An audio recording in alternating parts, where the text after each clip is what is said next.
Morning. Class 9th अध्याय 2 बहुपद, जिसे अंग्रेजी में पॉलिनॉमियल कहते हैं, हम पढ़ने जा रहे हैं।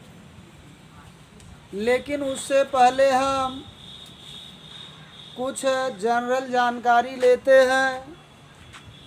नंबर 1, चर राशि, जिसको अंग्रेजी में वेरिएबल्स कहते हैं। And also press this bell icon. तो देखिए,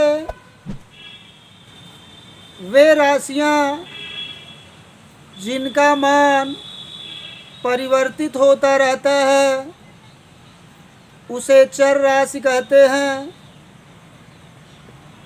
और इन्हें प्रायः अंग्रेजी वर्णमाला के लास्ट के अक्षरों से प्रदर्शित करते हैं। जैसे ज़्यादातर तो हम x, y, z से रिप्रेजेंट करते हैं, और कुछ चर को हम u से भी प्रदर्शित करते हैं, या आप कह लीजिए r से भी प्रदर्शित करते हैं, s से भी प्रदर्शित करते हैं। और चर का मतलब यही होता है जिसका मान बदलता हो। जैसे आपने अक्षर में देखा होगा x बराबर -1/2, x बराबर -4, x बराबर -8, x बराबर +3, x बराबर +2। आप देख रहे हैं x का मान बदल रहा है। किसी क्वेश्चन में को हल करने पर x का मान -1/2, फिर दूसरे को किसी को हल करेंगे तो x का मान -4। तो यहीं पे देख लीजिए x का ये दो मान है, दोनों मान का है अलग अलग है, माने बदल गया है। तो अब आगे भी x बराबर कहीं आप -8 भी पढ़े होंगे, 3 भी पढ़े होंगे, 2 भी पढ़े होंगे। x के जो है तमाम मान जो है संभव है, क्योंकि हम x को सीधे सीधे कोई नेचुरल नंबर या कोई फ्रैक्शन नहीं मान सकते हैं। तो x हमारा यहाँ पे क्या कहलाएगा? चर राशि कहलाएगा, क्योंकि यहाँ x के अलग अलग मान हैं, माने x का मान बदल रहा है। ऐसी परिस्थिति में x हमारा क्या कहलाएगा? चर, माने वेरिएबल कहला। देखिए, अचर राशियाँ वे राशियाँ होती हैं जिसको अंग्रेजी में कांस्टेंट नंबर कहते हैं, कांस्टेंट कहते हैं अचर राशि को अंग्रेजी में। कांस्टेंट का मतलब होता है अचर राशि, माने जिसका मान बदलता ना हो। जैसे अगर कहीं पे 5 लिखा गया है तो आप 5 को 0 के बराबर नहीं ले सकते, 5 को आप 6 नहीं पढ़ सकते, 5 को आप 4 नहीं पढ़ सकते। जब ये पढ़ा जाएगा तो 5 ही पढ़ा जाएगा। तो 5 कैसी राशि है? अचर राशि है। इसे अंग्रेजी वर्णमाला के शुरुआत वाले अक्षरों से प्रदर्शित करते हैं। अचर राशियों को जैसे अगर अक्षर में दिखाना है तो A से, B से, C से, D से, L से, M से, N से इन्हें क्या करते हैं? प्रदर्शित करते हैं। तो अक्षर का मतलब होगा जिसका मान ना बदलता हो। इन्हें भी अक्षर से प्रदर्शित करते हैं, लेकिन अंग्रेजी वर्णमाला के शुरुआत वाले अक्षरों A, B, C, D, E, F, G, H आदि अक्षरों से क्या करते हैं? प्रदर्शित करते हैं। और वेरिएबल को प्रायः अंग्रेजी वर्णमाला के लास्ट वाले अक्षरों से, जैसे U से हमने बताया X, Y, Z आदि अक्षरों से जो है चर को प्रदर्शित किया जाता है। T से भी प्रदर्शित करते हैं चर को। तो ज़्यादातर हम T से आगे वाले अक्षरों से ज़्यादातर चर को प्रदर्शित किया जाता है। अगर ये माने ABCD आता है, T और T के आगे जितने भी अक्षर होते हैं प्रायः वे जो है चर को प्रदर्शित करने का कार्य करते हैं। अब अगला हमको दिया है पूर्ण संख्या। जिसको अंग्रेजी में होल नंबर्स कहते हैं। तो होल नंबर जो है हमारा 0 से शुरू होता है। नेचुरल नंबर आप जानते हैं 1 2 3 4 5 6 एंड सो ऑन आगे होता है। बस वही नेचुरल नंबर से पहले 0 ले लिया जाए। माने जो है पूर्ण संख्याएं 0 से शुरू होती, 0 1 2 3 4 5 6 7 8 एंड सो ऑन आगे चलते रहेंगे हम। ये हमारे पास होल नंबर है। इन तीनों की अगर जानकारी हमारे पास हो गई है तो हम जो है बहुपद की परिभाषा दे सकते हैं, बहुपद के बारे में हम जान सकते हैं। तो देखिए अब हम आ जाते हैं बहुपद पर। बहुपद कहते किसे हैं? आप कह सकते हैं कि ऐसा समीकरण जिसमें चर की घात पूर्ण संख्या हो। ऐसा समीकरण जिसमें चर की घात का हो, पूर्ण संख्या हो। पूर्ण संख्या मतलब चर की घात 0 हो या 1 हो या 2 हो या 3 हो या 4 हो या 5 या 6 या 7, या इसमें से अगर कई स्थान पर चर है तो अलग अलग भी घातें हो सकती हैं। तो कहने का मतलब है अगर चर की घात जो है पूर्ण संख्या हो तो उस समीकरण को हम क्या कहते हैं? बहुपद कहते हैं। माने ऐसा समीकरण जिसमें चर की घात पूर्ण संख्या हो उसे क्या कहा जाएगा? बहुपद कहा जाएगा। बहुपद कई प्रकार के होते हैं। तो सबसे पहले हम बहुपद का कुछ एग्जाम्पल लेते हैं और समझने का प्रयास करते हैं कि बहुपद है या नहीं है। कहने का मतलब यह है अगर चर की घात भिन्न में आ जाए, माने जैसे 2/3, 3/4, 7/9, अगर भिन्न में चर की घात आता है या चर की घात ऋणात्मक हो जाए, या आप कह लीजिए चर करणी के अंदर आ जाए। जब चर करणी में आएगा तो उसकी घात भिन्न के रूप में होगी, क्योंकि अगर हम करणी को हटाते हैं तो जो अंदर उसके लिखा जाता है उसकी घात जो है लिखा जाता है 1/ करणी का घातांक। जैसे अगर लिखा गया है करणी में x, यहाँ करणी का घातांक इस गड्ढे में लिखा जाता है। अगर कुछ ना लिखा गया हो तो 2 मान। अगर आप इस करणी को कैंसिल आउट करते हैं तो x की घात हो जाएगा 1/। करणी का यहाँ गड्ढे में घातांक कुछ नहीं दिया है, क्या मानते हैं? 2 मान। इसका मतलब अगर कोई चर राशि अगर करणी के अंदर है तो उसकी घात भिन्न में हो जाएगी। अगर घात भिन्न में होगा तो वह बहुपद नहीं कहलाएगा। जैसे दिया है घातांक 3 √y, यहाँ घातांक 3 लिखा हुआ है √y। अगर आप करणी को कैंसिल आउट करते हैं तो y की घात 1/ करणी का घातांक हो जाए। कह दिया है 3, ये हमारा 3 हो जाए। तो y की घात क्या आ गया? 1/3 आ गया। तो करणी के अंदर है तो आप तुरंत समझ जाएंगे कि अंदर वाले की जो घात होगी वो भिन्न में आएगी। अगर करणी हटाना है तो हटाना भी आप सीख सकते हैं। जैसे घातांक 4 करणी का दिया है, अंदर दिया है z, अगर ये करणी हटाएंगे तो z की घात 1/ घातांक करणी का कह दिया है 4 दिया, 4 हो जाएगा। समझ गए कि नहीं समझ पाए? तो चलिए हम बात करते हैं बहुपद की।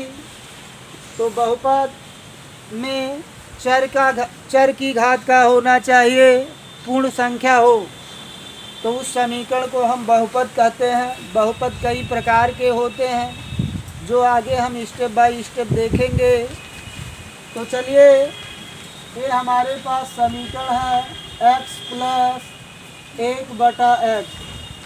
अब हमें इसे बताना है कि यह बहुपद है कि नहीं है। तो देखिए हर जो माने चर जो है हर में नहीं होना चाहिए, चर हमेशा अंश में होना चाहिए।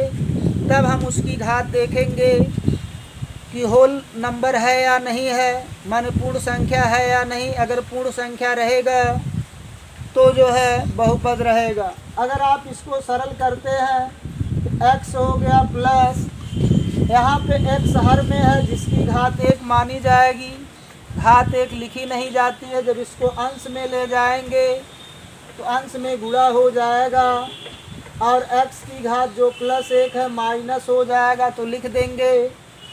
इस प्रकार a हो गया x प्लस 1 का गुणा जिसमें करते हैं वही राशि आ जाती है। 1 का गुणा x की घात -1 में करेंगे तो x की घात -1 होगी। तो देख रहे हैं इसमें x की घात 1 है जो क्या कहलाएगा होल नंबर, इसमें x की घात -1 है माने होल नंबर नहीं है। इसका मतलब यह जो है बहुपद नहीं, इस यह आया कहाँ से, इससे आया है। इसका मतलब ये समीकरण जो है बहुपद नहीं है। और एग्जाम्पल देखते हैं, जैसे हमें दिया गया है x² + 3x - x की घात -5 दिया गया। तो इसमें हमारे पास चर क्या है, x है, x की घात इसमें +2 है जो होल नंबर है, x की घात 1 है होल नंबर है, यहाँ x की घात -5 जो होल नंबर नहीं है माने पूर्ण संख्या नहीं है। तो इसका मतलब ये हुआ कि यह समीकरण बहुपद नहीं कहलाएगा। जैसे आप जानते हैं कि एक मछली अगर तालाब में होती है तो ये मान लिया जाता है कि तालाब गंदा हो गया है। उसी तरह जो है अगर किसी एक भी चर की घात अगर जो है ऋणात्मक आ जाए, भिन्न में आ जाए या करड़ी में आ जाए तो वह बहुपद नहीं होगा। जहाँ भी चर होगा हर जगह हम उसकी घात देखेंगे, हर जगह उसकी घात जो है होल नंबर माने पूर्ण संख्या अर्थात 0, 1, 2, 3 इनमें से कोई भी अंक होना चाहिए, तब वह क्या कहलाएगा, बहुपद कहलाएगा। अगला एग्जाम्पल है √3 × x² + 2। तो देखिए जो है अगर आप नहीं समझ पाते हैं तो अक्षर लास्ट वाला ABCD जो पढ़े हैं उसके लास्ट के अक्षर इसमें कौन दिया है, x दिया गया है। किसी x की घात देख लीजिए क्या है, 2 है जो होल नंबर है और x इसमें नहीं है। तो इसका मतलब ये हो गया कि यह बहुपद कहलाएगा। ये क्या कहलाएगा, बहुपद कहलाएगा। अगला एग्जाम्पल हम लेते हैं x² - √5x + 3। अब इसमें देखिए हमारे पास अक्षर माने चर माने वेरिएबल का दिया x दिया गया है, इनकी घात मिलाते हैं कि होल नंबर है कि नहीं है। यहाँ x की घात 2 है +2 होल नंबर है, x की घात कुछ नहीं लिखा है तो 1 मानेंगे होल नंबर, और इसमें x है नहीं तो x की घात क्या मानते हैं, 0 मानते हैं। क्योंकि जब x की घात 0 हो जाएगा तो उसका मान 1 हो जाएगा और 1 का मल्टीप्लाई अगर 3 में करेंगे तो 3 आ जाएगा। तो इसका मतलब है कि इसमें वेरिएबल की जो पावर है, जो उसकी घात है, वह जो है होल नंबर है। इसलिए यह समीकरण, यह इक्वेशन जो है पॉलिनॉमियल माने बहुपद कहलाएगा। जैसे अगला एग्जाम्पल देखते हैं x की घात 3 - 5 √x + 3 दिया गया। अब इसमें मिलाइए चर की घात, चर माने अक्षर इसमें x दिया गया है तो x की घात 3 जो क्या कहलाएगा, होल नंबर। यहाँ x करड़ी के अंदर है तो अगर करड़ी आप हटा दीजिए तो हो जाएगा हमारा x की घात 3 - 5 × x। करड़ी हटाएंगे तो करड़ी का घातांक इस गड्ढे में लिखा जाता है जो कुछ नहीं लिखा गया है, तो करड़ी का घातांक क्या मानेंगे, 2। ये हो जाएगा 1 बटा करड़ी का घातांक 2 + 3। हमने इसको सरल कर लिया। अब हम वेरिएबल की पावर मिलाएंगे। इसमें वेरिएबल x की पावर +3 है जो होल नंबर है, इसमें x की पावर 1/2 जो होल Hey नंबर there. नहीं है। Subscribe to my इसका channel. मतलब यह दिया गया And also press समीकरण this bell icon. बहुपद नहीं है, अर्थात ये दिया गया समीकरण बहुपद नहीं है। अगर हमको दिया जाए x square minus 1/x plus 3, अगर पूछा जाए कि ये बहुपद है कि नहीं है, तो आप पहले इसे सरल कर लीजिए।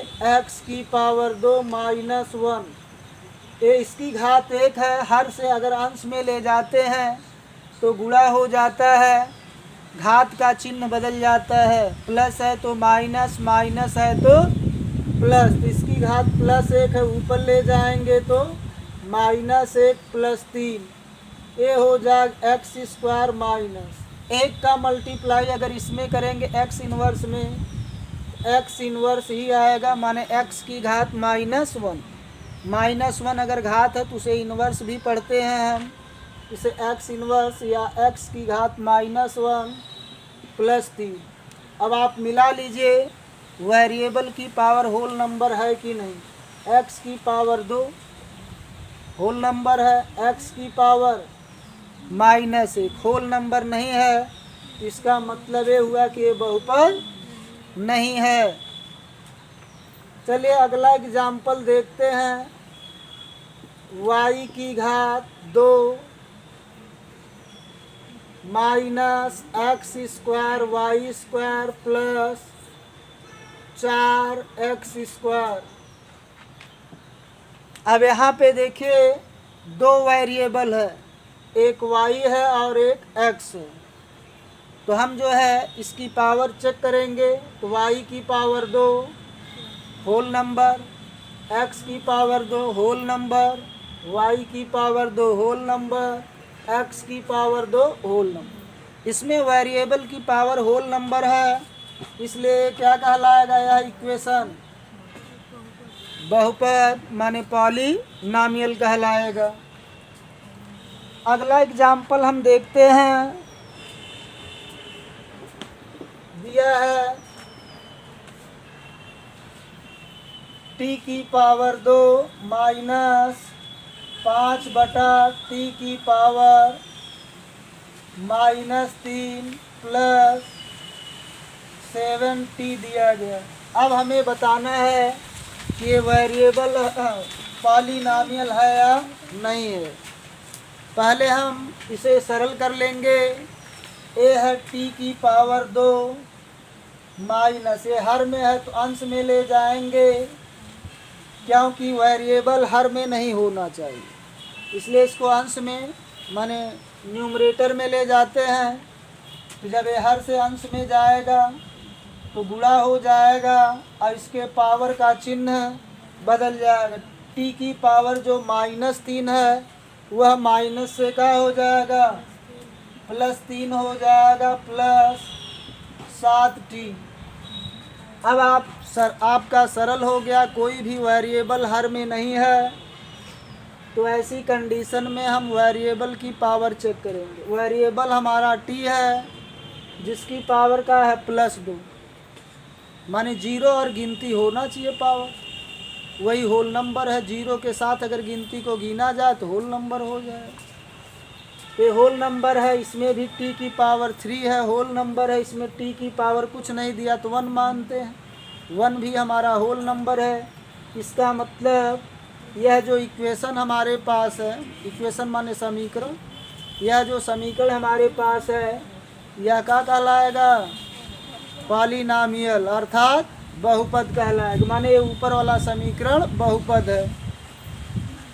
तो चलिए और एग्जाम्पल देखते हैं। ये दिया है 3/2 Y square minus 5/7y plus 6। अब हमें ये बताना है कि ये बहुपद है कि नहीं है। चलिए वेरिएबल माने अक्षर हमारे पास y है, इसी की पावर हम चेक करते हैं, घात चेक करते हैं। तो y की पावर कह दिया है +2। +2 कैसा नंबर है, होल नंबर है। यहाँ पे y की घात कुछ नहीं दिया है, पावर कुछ नहीं दिया है, एक मानते एक कैसा नंबर है, होल नंबर। इसका मतलब यह इक्वेशन का होगा, पॉलीनॉमियल कहलाएगा या बहुपद कहलाएगा। तो और एग्जाम्पल बताएं कि समझ गए आप।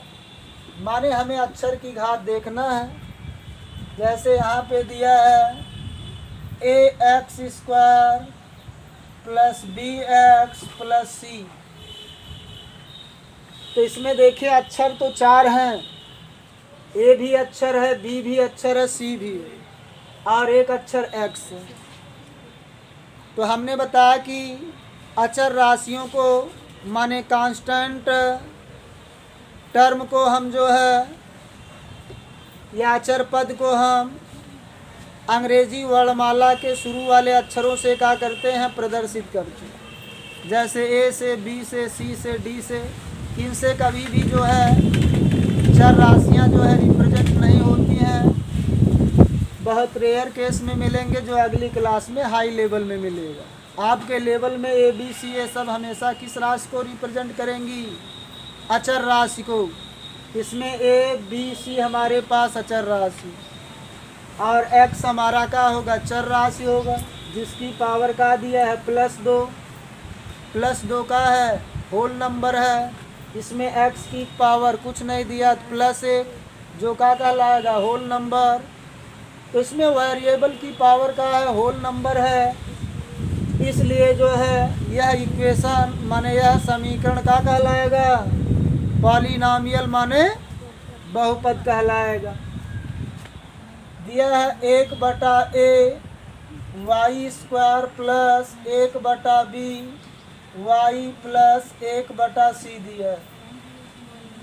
तो देखिए हमारे पास इसमें वेरिएबल कौन है, y है। a b c तो अचर राशियां हैं, क्योंकि अंग्रेजी वर्णमाला के स्टार्टिंग जो है अक्षर हैं, ते अचर राशि को प्रदर्शित करते हैं। हमारा वेरिएबल y है, जिसकी पावर 2 दिया है, होल नंबर। इसमें भी y जिसकी पावर +1 है, होल नंबर है। इसका मतलब यह इक्वेशन का कहलाएगा, पॉलीनॉमियल या बहुपद कहलाएगा। और एग्जाम्पल अगर देखना चाहे तो देख सकते हैं।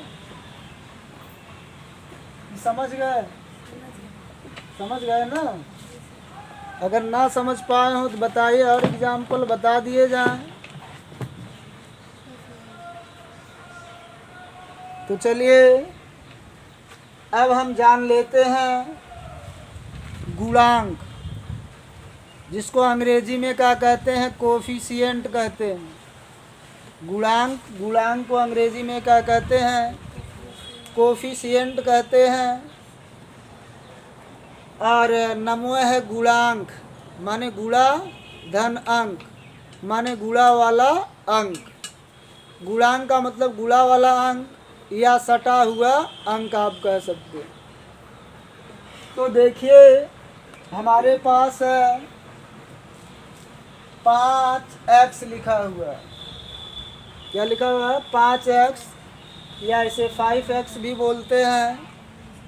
तो चलिए अगर आपसे देखिए इनके बीच में कोई साइन नहीं है, कोई चिन्ह नहीं लगा, कोई साइन नहीं लगा है, तो कौन सा साइन मानते हैं, मल्टीप्लाई माने। जैसे होता का ये नंबर है, आई का है लेटर है, माने अक्षर है।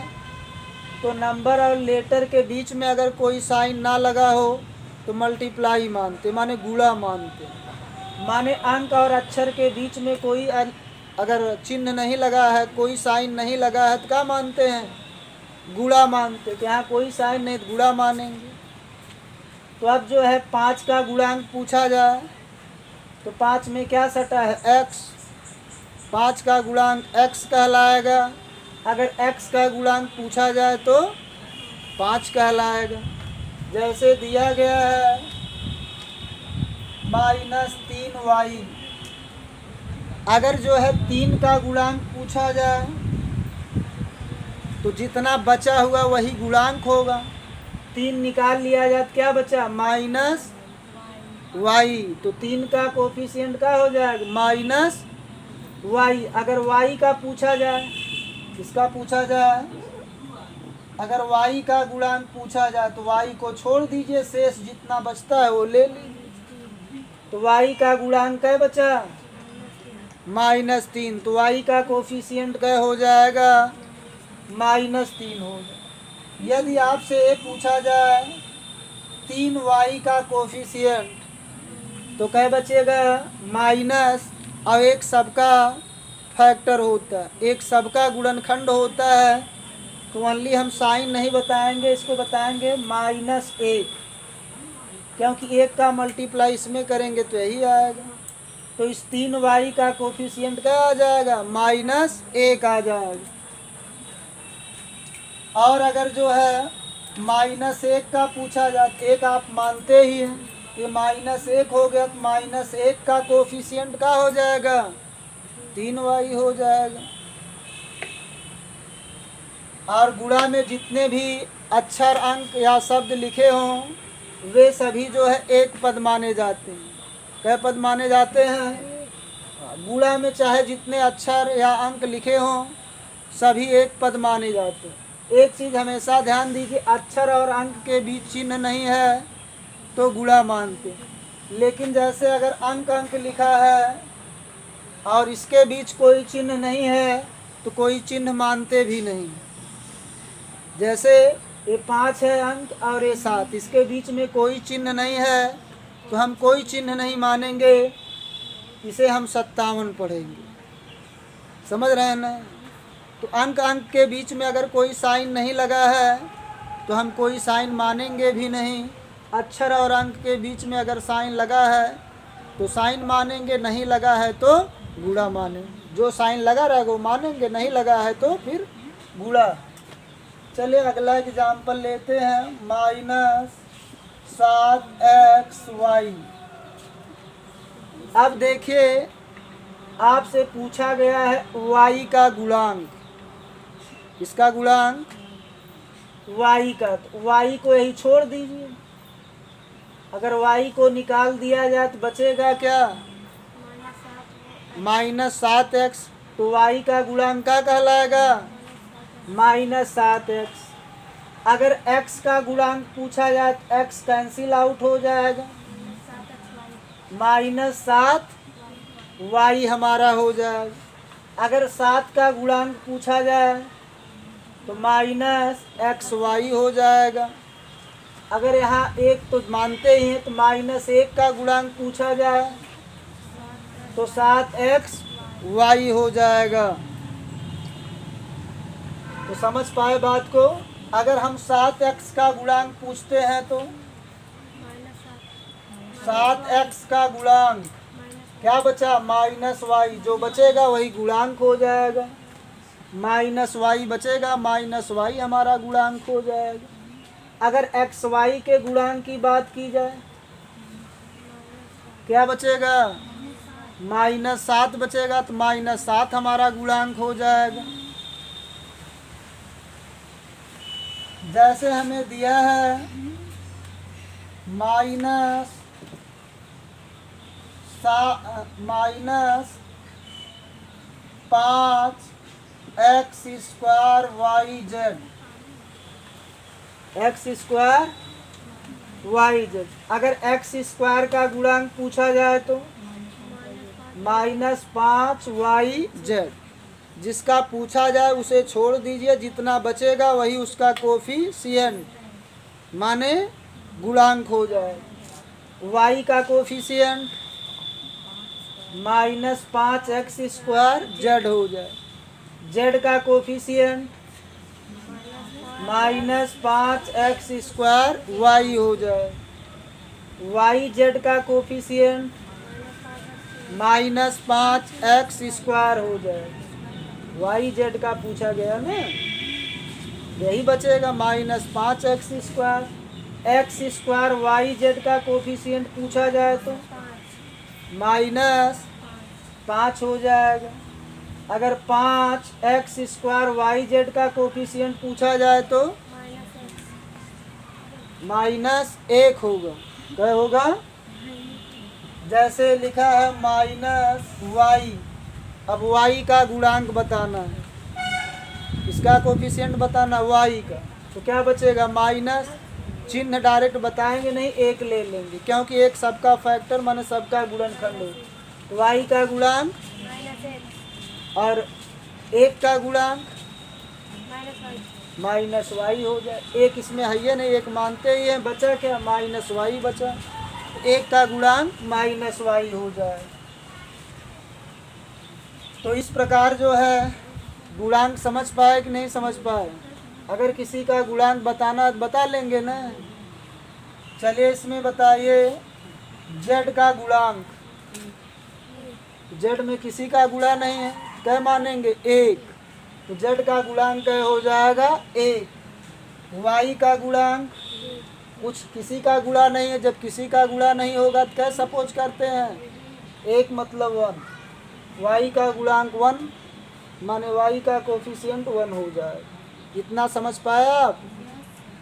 तो आप जो है चर राशि माने जिसका मान बदल जाता हो, अलग अलग क्वेश्चन में अलग अलग आता हो, उसे चर कहते हैं। अचर राशि जिसका मान कभी चेंज ना होता हो, उसे अचर राशि कहते हैं। पूर्ण संख्याएं यहाँ लिखी गई है।